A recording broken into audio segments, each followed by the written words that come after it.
religious sister in Barcelona prays for renewal through papal visit. A Kenyan religious sister of the Congregation of Servants of the Sacred Heart of Jesus, living and working in Barcelona, has expressed her prayer that the Pope's visit to Barcelona and Spain will be a time of renewal for all.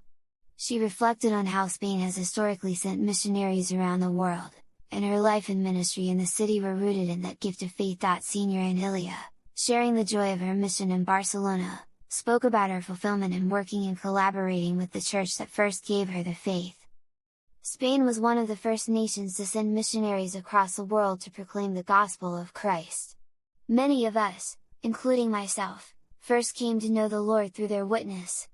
Now, in a beautiful exchange of faith, we who were once evangelized by those missionaries have come to Europe to support and collaborate in the same mission of evangelization here, she said.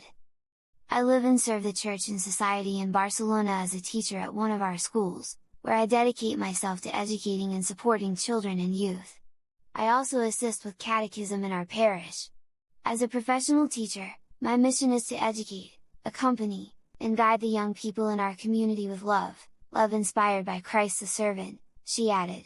Founded in Vic, Barcelona, in 1891 by Spanish priest Juan Carlos Cuatro Casas, the Servants of the Sacred Heart of Jesus focus heavily on education, youth development, and social welfare. We, the Servants of the Sacred Heart of Jesus, are committed to serving those in need, following Christ's example of love and compassion. Pope Leo reminds us that we are not alone. When asked about her expectations for Pope Leo's visit to Barcelona, Senior Anne expressed hope that the Holy Father's visit would touch and renew the faith of all the people. She wished that the Pope's presence would fill us with more hope, courage, and a greater desire to make Jesus more present in our lives.